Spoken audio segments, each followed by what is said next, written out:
आज जो हमें पढ़ना है अपने डिफ्रैक्शन टॉपिक में, जो हमारा अगला टॉपिक है डिफ्रैक्शन चैप्टर का, उसका नाम है resultant of an simple harmonic motions. इसमें क्या होगा?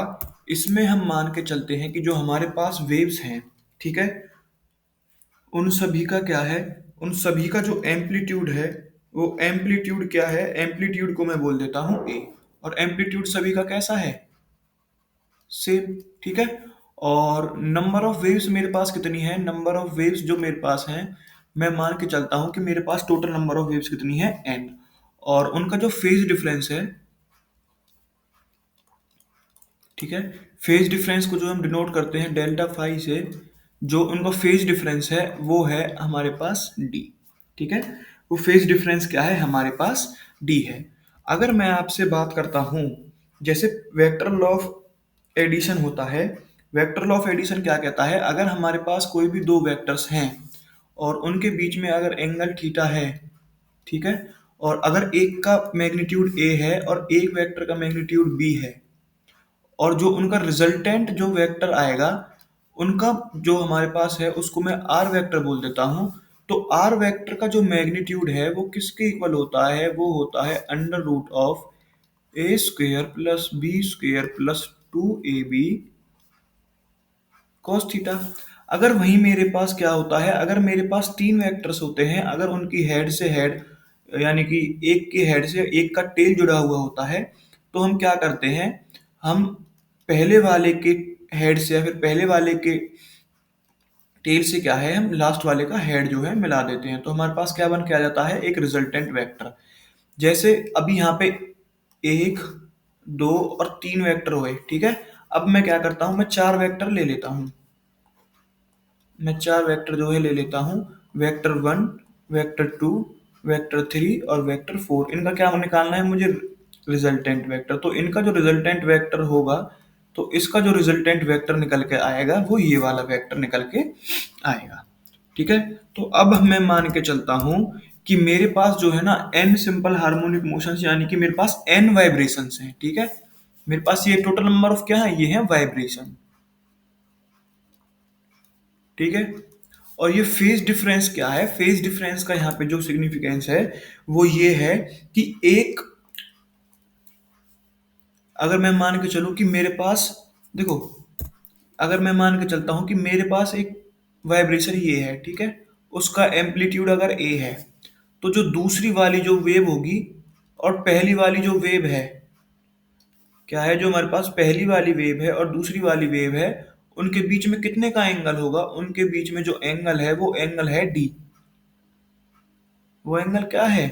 ये एंगल है हमारे पास डी, और यही क्या है? हमारा फेज डिफरेंस। ठीक है।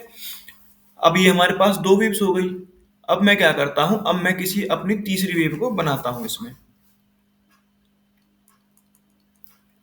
ठीक है। तो इन दोनों के बीच में भी कितना एंगल होगा? इन दोनों के बीच में भी एंगल डी होगा। ठीक। और अब मैं अपनी चौथी वेव को बनाता हूं, तो इनके बीच में जो एंगल है वो एंगल भी क्या है? डी। तो जो फेज डिफरेंस है जिसकी वैल्यू हमारे पास डी है, इसका कहने का मतलब ये है कि पहले दो कॉन्जिक्यूटिव जो वेव्स हैं, यानी कि दो कॉन्जिक्यूटिव जो वाइब्रेशंस हैं, उनके बीच में जो एंगल है, उस एंगल की वैल्यू है हमारे पास डी। देखो, इसके और इसके बीच में कितना एंगल है? डी। और इस वाली के और इस वाली के बीच में कितना एंगल है? डी। और इस वाली के और इस वाली के बीच में कितना एंगल है? इसके बीच में भी डी। तो आगे तक क्या करता चला जाएगा? ये आगे तक जो है एक्सटेंड होता चला जाएगा। ठीक है। अब मैं बात करता हूं किसकी? अगर मैं कहता हूं आपसे कि मेरे पास इसकी लेंथ आर है और इसके साथ जो है इसका एंगल थीटा है, तो वेक्टर की जो प्रोजेक्शन होती है, तो इस साइड जो वेक्टर की प्रोजेक्शन आएगी उसकी वैल्यू होगी आर cos थीटा, और जो परपेंडिकुलर होगा इसके, इस प्रोजेक्शन की जो लेंथ होगी वो कितनी होगी? R sine theta. ठीक है। अच्छा, अब मैं आपसे एक क्वेश्चन पूछता हूँ। जैसे कि ये मेरे पास है आर, ठीक है, और हॉरिजॉन्टल से जो इसका एंगल है वो थीटा है। ठीक है जी। तो मैं क्या करता हूं, मैं एक और वेक्टर बना लेता हूं। ठीक। और इस वाले वेक्टर में और इस वाले वेक्टर में कितना एंगल है? इस वाले वेक्टर में और इस वाले वेक्टर में जो है मैं एंगल मान के चलता हूं इन दोनों के बीच में जो एंगल है वो कितना है, थीटा। ये तो थोड़ा अलग बन गया है।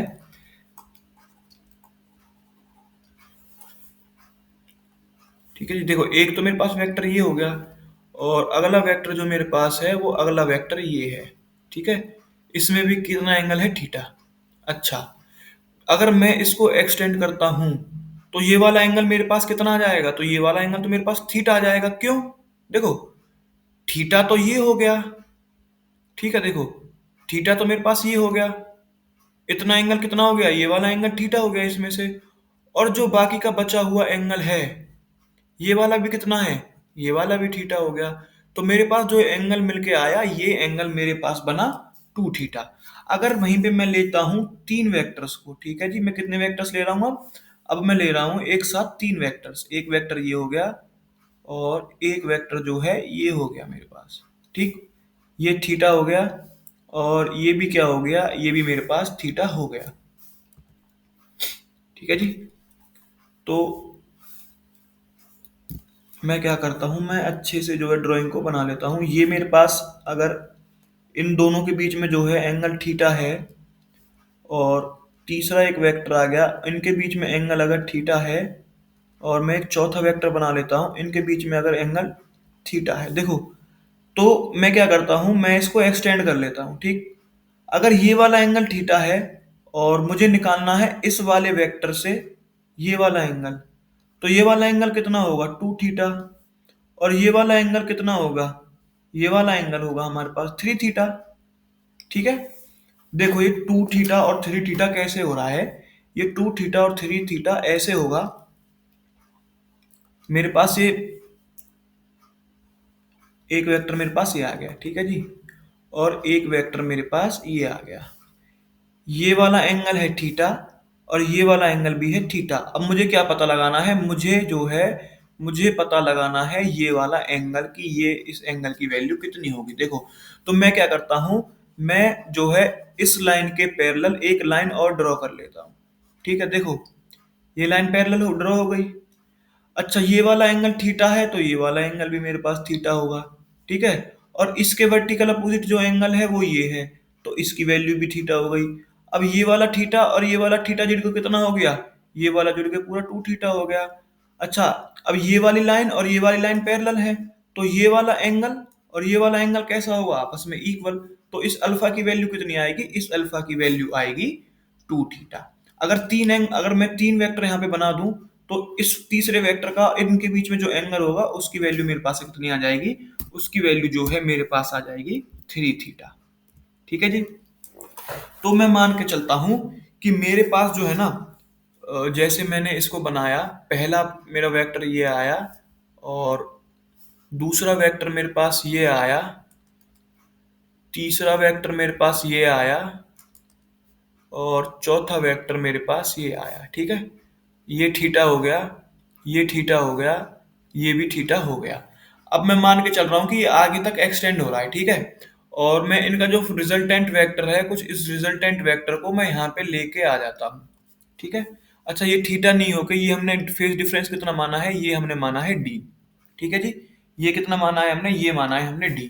तो इस वाले एंगल को मैं क्या कह देता हूँ, इस वाले एंगल को मैं कह देता हूँ थीटा। ठीक है, अच्छा ये कितना है, ये है मेरे पास ए, ये भी है मेरे पास ए, ये भी है मेरे पास ए, और ये भी है मेरे पास ए।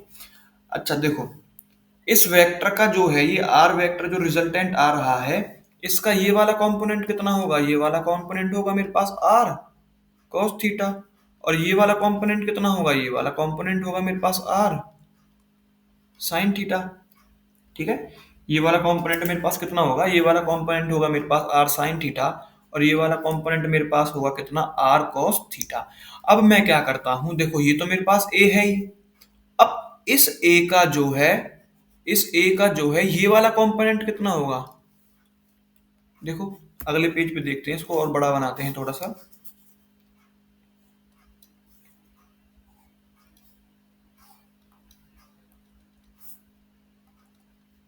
ठीक है, ये अगर थीटा है मेरे पास, ये वाला थीटा है, देखो ये तो मेरे पास ए है ही।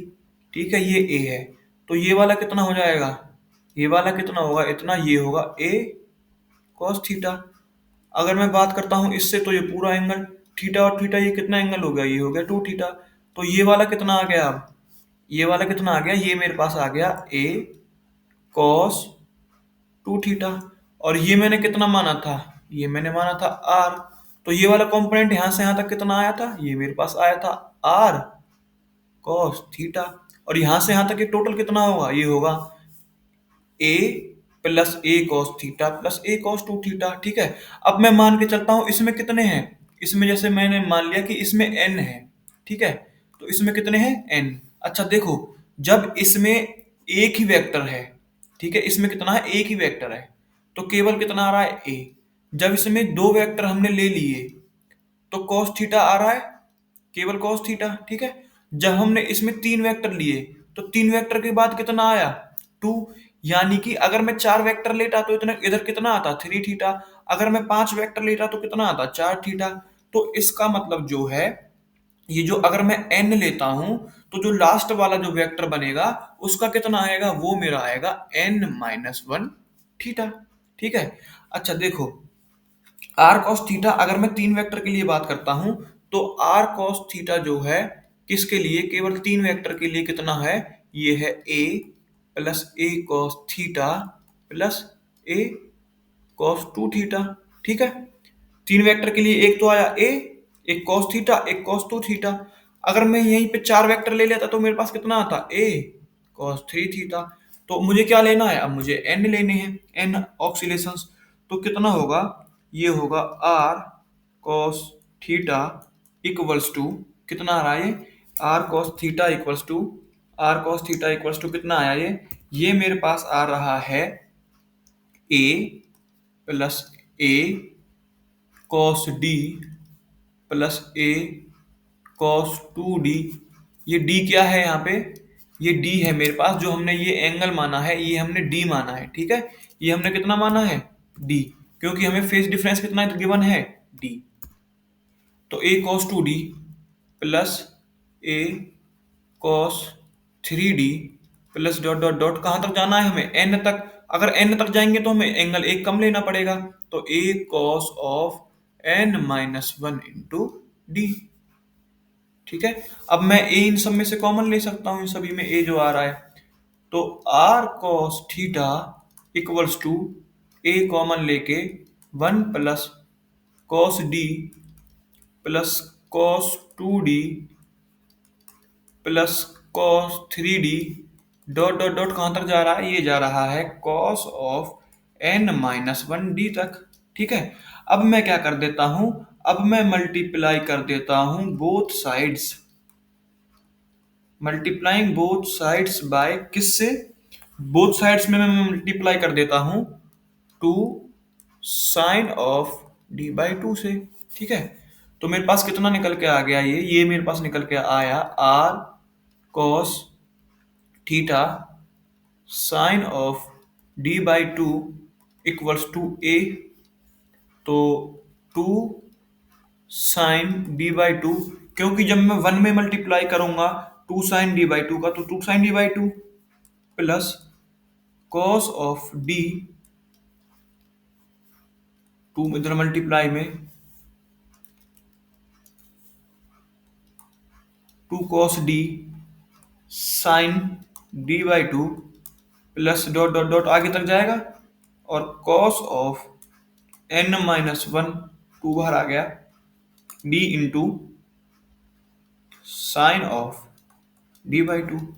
अच्छा देखो, अब क्या है, मैं इसको जो है ना, ये 2 cos d into sine d/2, इसको तोड़ के मैं कैसे लिख सकता हूं, इसको तोड़ के मैं लिख सकता हूं, इसको तोड़ के मैं लिख सकता हूं sign 3d/2 minus sign d/2।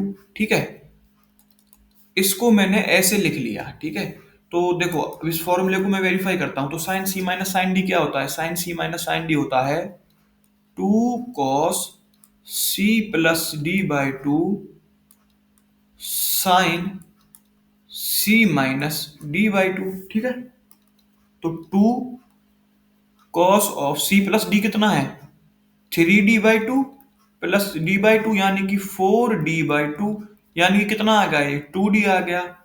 तो cos 2d/2 into sine of, अच्छा 3d माइनस d/2, यानी कि कितना आ गया ये 2d/2 यानी कि 2d।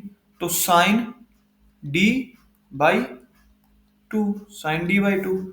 तो 2 से 2 कैंसिल हो गया, तो मेरे पास कितना आया, ये आया 2 cos d साइन d/2। ठीक है, ये तो मैच कर गया इससे। तो यानी कि हमारा क्या हो गया, ये हमने वेरीफाई भी कर लिया। तो अब हम क्या करेंगे, हमने दो दो को ना अब हमने क्लब कर दिया। ठीक है, दो दो को क्या कर दिया हमने, एक साथ क्लब कर दिया। ठीक है, जो ये है ना 2 sin d/2, तो इसको मैं लिख सकता हूं क्या, इसको मैं केवल 2 sin d/2 ही लिखूंगा। और इस वाले को मैं क्या लिख सकता हूं, देखो अब मैं ऐसे लिखूंगा इसको, a 2 sin d/2 को 2 sin d/2 ही रहने दो, 2 sin d/2 प्लस में मैं इसको क्या लिख सकता हूं, इसको लिख सकता हूं मैं sin 3d/2 minus sin d/2 plus dot dot dot कहां तक जा रहा है, देखो बीच वाली टर्म भी ऐसे ही आ जाएंगी। तो ये क्या है 2 cos n-1d और साइन d/2। ठीक है जी, देखो साइन d/2 को तो हमने माइनस किया ही है इधर से। ठीक है, साइन d/2 को तो हमने क्या किया है, माइनस किया ही है इधर से। तो ये क्या है 2 cos n-1d/2। तो जब हम इसको भी इसकी तरह का ही बनाएंगे, तो इसकी तरह का बनाने के बाद जो इसमें वो आएगा बन के, वो निकल के आएगा sine of n-1 upon 2 into D. ठीक है जी, minus sine of n-3/2 into D. ये किसकी जगह पे आया, ये इसकी जगह पे आया। जब हम इसको आगे फर्दर सॉल्व करेंगे, तो फर्दर सॉल्व करने के बाद जो हमारे पास बच के आएगा, वो बच के आएगा a इंटू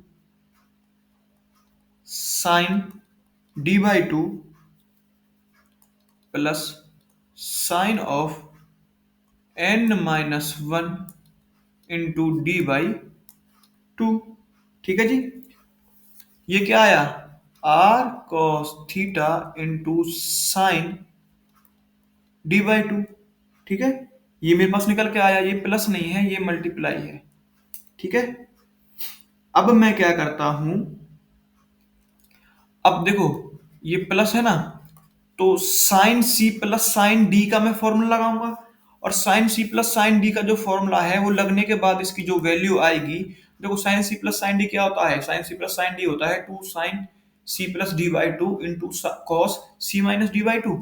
तो 2, इसको सोल्व करने के बाद जो आएगा वो आएगा 2a sine n/d/2 into cos of n-1 d upon 2। ठीक है, देखो अब मुझे निकालना है केवल r cos थीटा की वैल्यू। तो साइन d/2 से मैं क्या कर दूंगा, साइन d/2 से इधर डिवाइड कर दूंगा। तो डिवाइड में कर देता हूं किससे, साइन ऑफ d/2। ठीक है जी, मैंने डिवाइड किससे कर दिया, मैंने डिवाइड कर दिया साइन d/2 से। तो मेरे पास जो r cos थीटा जो निकल के आया, वो मेरे पास निकल के आया a into sine of n sine of d/2 into sine of n-1 d/2 upon sine, ये d के साथ n भी मल्टीप्लाई में है, n d/2 और साइन d/2। ठीक है, ये निकल के आ गया हमारे पास क्या, ये हमारे पास निकल के आ गया r cos थीटा। उसी तरह से जो है हमारे पास r sin थीटा जो है निकल के आएगा। r sin थीटा की वैल्यू कितनी होगी, ये होगी a sine of n d/2 upon sine d/2 into, बस ये साइन की जगह पे कॉस आ जाएगा, तो कॉस n-1 d/2। ठीक है जी, देखो इसको मैं कह देता हूं इक्वेशन नंबर 1 और इसको मैं कह देता हूं इक्वेशन नंबर 2। मैं क्या करता हूं, इक्वेशन नंबर 2 को डिवाइड कर रहा हूं इक्वेशन नंबर 2 डिवाइड बाई 1। देखो तो जैसे r साइन थीटा और r cos थीटा है, तो r से r कैंसिल हो गया, साइन थीटा का क्या हो गया, टेन थीटा। तो टेन थीटा इक्वल्स टू, देखो ये a से a कट जाएगा, sine n d by two से n d by two, sine D by two से साइन डी बाई टू। जो टेन थीटा जो निकल के आएगा, वो टेन थीटा निकल के आएगा ten of n minus one D by two. ठीक है, अब ये टेन थीटा इक्वल्स टू, अच्छा अगर मैं आपसे कहता हूं tan of 20 degree equals to tan x, ठीक है, और x कहां से कहां तक है, x बिलोंग कर रहा है 0 से लेकर 90 डिग्री तक। ठीक है, तो जाहिर सी बात है x तो मेरे पास फिर 20 डिग्री हो जाएगा। ठीक है, तो उसी तरह से जो मेरे पास थीटा की वैल्यू निकल के आएगी, थीटा की वैल्यू निकल के जो आएगी वो आएगी n minus one D by. ठीक है जी, इसको दे दो इक्वेशन नंबर 3 नाम। और जो हमारा अगला कंसेप्ट है, अगला कंसेप्ट क्या है, अगला कंसेप्ट ये है कि जब देखो ये है आर कॉस स्क्वायर थीटा और ये है आर साइन स्क्वायर थीटा, तो कॉस, अब मैं दोनों तरफ क्या कर देता हूं, स्क्वेयरिंग एंड एडिंग कर देता हूं। तो r square cos square theta plus r square sine square theta, तो आर स्क्वेयर कॉमन हो जाएगा, तो आर स्क्वेयर और cos square theta plus sine square theta, ये कितना हो जाएगा, वन। ठीक है, तो अब मैं क्या करता हूं, अब मैं करता हूं इक्वेशन नंबर 1 और इक्वेशन नंबर 2 को, पहले इक्वेशन नंबर 1 का स्क्वायर प्लस इक्वेशन नंबर 2 का स्क्वायर को मैं क्या कर देता हूं, इनको ऐड कर देता हूं। ठीक है, तो मेरे पास देखो क्या निकल के आएगा, मेरे पास जो यहां से निकल के आएगा, आर स्क्वायर में कोई वैल्यू आएगी और स्क्वायर्स को मैं उधर जाके रूट में बस डिवाइड कर दूंगा। तो देखो r square equals to a square sine square n D by two upon sine D by two. तो आर की वैल्यू जो निकल के आई हमारे पास यहाँ पे रिजल्टेंट की, वो आई A sine N D by two upon sine D by two. ठीक है जी, ये समझ में आया। ठीक है, ये क्वेश्चन समझ में आया। इसमें क्या कहा है, इसमें कहा है, देखो जो रिजल्ट हमें आर की वैल्यू निकालनी थी, आर की वैल्यू हमारे पास निकल के ये आ गई। ठीक है, और थीटा हमारे पास निकल के ये आ गया, बस हमें ये याद रखना है। ठीक है जी, हमें क्या याद रखना है, हमें ये याद रखना है। ठीक है, आप, हमने क्या निकाला, देखो हमने ये कहा था कि हमें बस ये पता लगाना था कि भैया हमारे पास जो है ना कि n ऑक्सीलेशंस है, n ऑसिलेशंस है, टोटल नंबर जो ऑफ ऑसिलेशंस है n है, उनका एम्पलीट्यूड a है और उनका फेज डिफरेंस d है। ठीक है, अब ये क्या हो गया, अगर ये n डिफ्रैक्शन, जो ये n ऑक्सीलेशंस है, ये क्या करती हैं, ये एक जगह पे एक साथ क्या करती हैं, एक जगह पे एक साथ जो है ये सुपर इम्पोज करती हैं। तो इनका जो रिजल्टेंट निकल के आएगा, वो रिजल्टेंट निकल के आएगा, वो रिजल्टेंट कितने के बराबर होगा, वो रिजल्टेंट इस आर के बराबर होगा। ठीक है जी, चलो आर हमने निकाल लिया।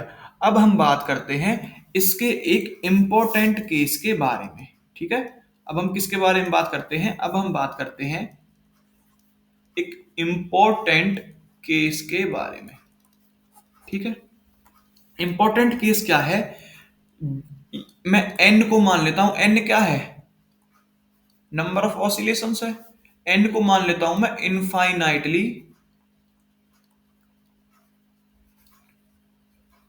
इनफाइनाइटली लार्ज, यानी कि बहुत ज्यादा मैं इनको मान लेता हूं। दूसरा मेरा एजम्पशन है, देखो एम्पलीट्यूड तो अभी भी ए ही है, एम्पलीट्यूड को तो मैंने अभी भी ए ही माना है।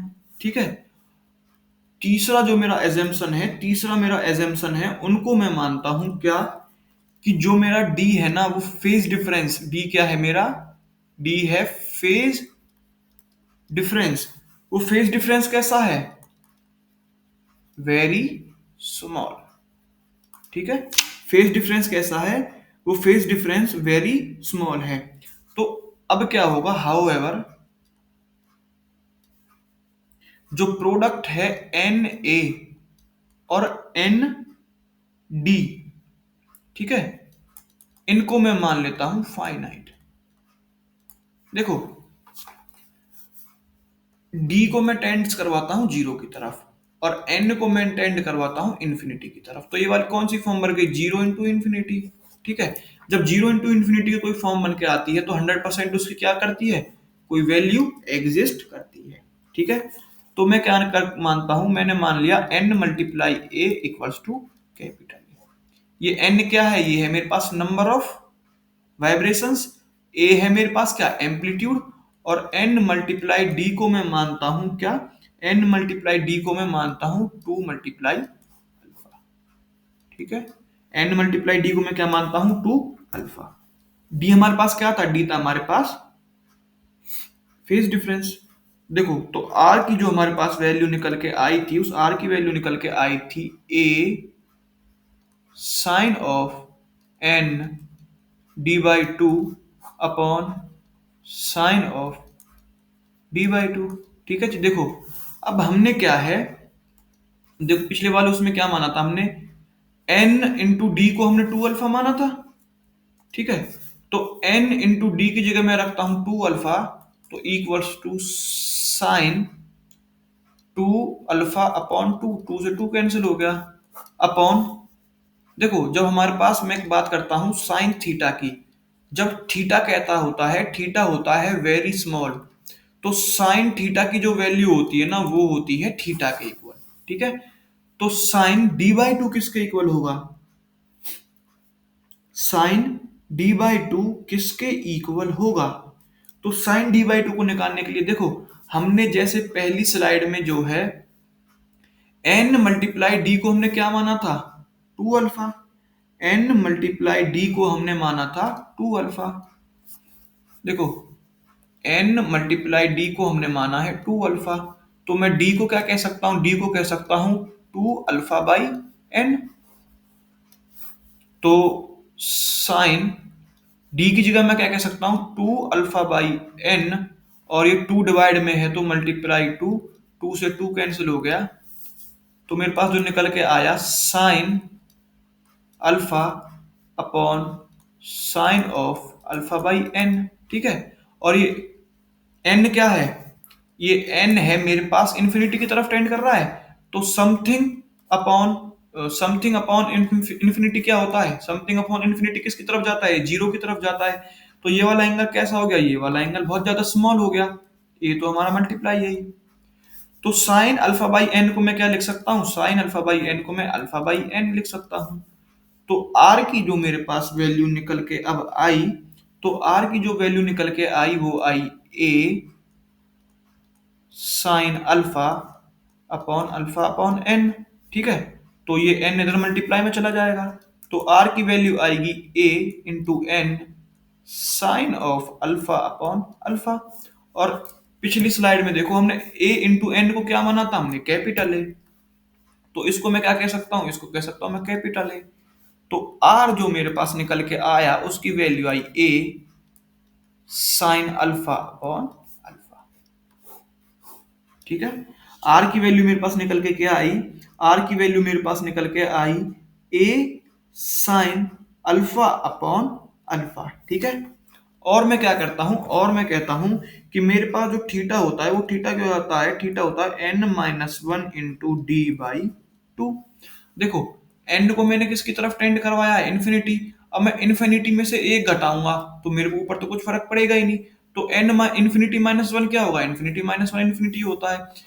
तो ये क्या है, अगर मैं एन की जो वैल्यू है वो टेंडिंग कर रही है इन्फिनिटी की तरफ, अगर मैं इन्फिनिटी में से एक घटाता हूं तो मेरे ऊपर वैल्यू में तो कोई फर्क पड़ेगा ही नहीं, तो मैं क्या कर सकता हूं, वन को इसके अप्रोक्सीमेट में लाके क्या कर सकता हूं, इसको नेग्लेक्ट, तो थीटा को मैं कह सकता हूं एन डी बाई टू।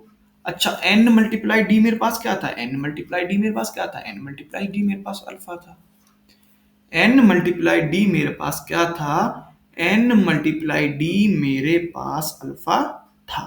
ठीक है जी, तो थीटा किसके अप्रोक्सीमेटली इक्वल आ गया, थीटा अप्रोक्सीमेटली इक्वल आ गया अल्फा के।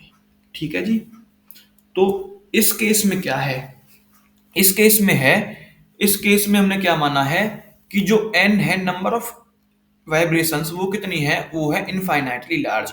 एम्पलीट्यूड है ए, और फेज डिफरेंस को मैंने कैसा माना है, वेरी स्मॉल। ठीक है, तो एन मल्टीप्लाई ए को मैंने कैपिटल ए कह दिया, और एन मल्टीप्लाई डी को मैंने 2 मल्टीप्लाई अल्फा क्या कह दिया, 2 अल्फा कह दिया। ठीक है जी।